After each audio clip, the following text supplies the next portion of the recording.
Thank you very much, Joe. Indeed, joined by Frog and Tabs. First off, congratulations, still in first place, and firmly so with the Alliance after beating Fnatic. Guys, what did you make of picks and bans coming in for you guys? Tabs, maybe shine a light on that. Going into picks and bans, we had a pretty clear idea what we wanted to do, and I think we actually outpicked them in this game. Our comp was actually very good against theirs, so we ended up having a pretty good draft. Yeah, we predicted pretty much everything they were going to do, and they messed up in some of the picks and bans, which allowed us to have all the things we wanted. You say you predicted everything they were going to do. Let's break down the game a little bit, because of course in the early game they had pretty good buff control of your buffs as well, which kind of messed a couple of things up. So how did you guys react to that?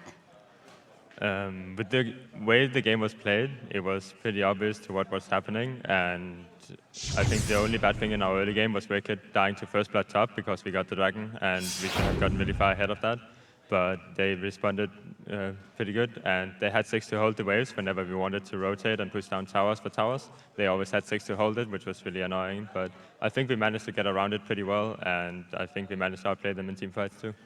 Well, yeah, as you mentioned, in teamfights, there were only 6 kills in the entire game, yet it was one of the most intense games I think I ever watched. Tabs, did you guys feel that as well, that it was so tight and that you had to play those map movements exact? Yeah, every time we went for an objective, they would just push down mid, and they would avoid us the whole time.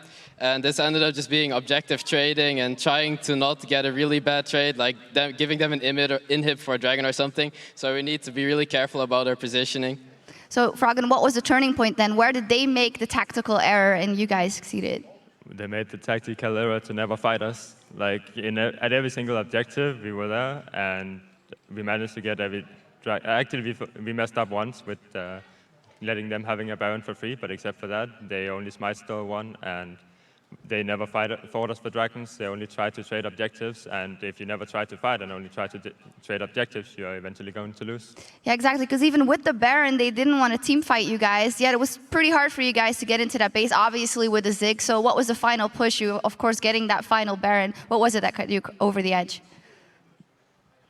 I think basically at the end, we a few items up on them, and Gragas is incredibly useless with that item build he went. And Irelia can always stun people, even if they build Banshee's Veil or any other defensive item. It's really easy for her to get in and stun them, and that's really powerful together with the Riven and together with the Orianna, because you can always do ball delivery system.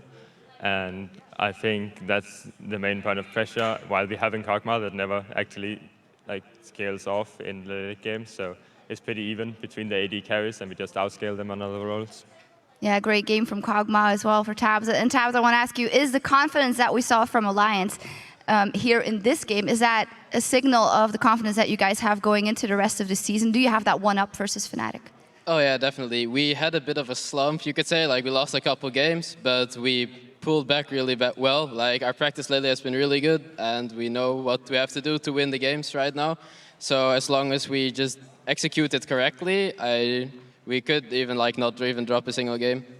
Froggen, what is your vision on it? First off, is Fnatic the one you think you'll be facing in the playoff final? How do you see the rest of the standings going? And if so, how will that match go? Right now, we are the best 2 teams in Europe, so I would expect to be facing them in the finals, and it's a matter of who's actually going to prepare the best for the finals. Well, if it's a best of 5 that's this exciting, we're in for a treat. Thank you very much, and congratulations on that first place spot for Alliance once more. We're going to top off our red and blue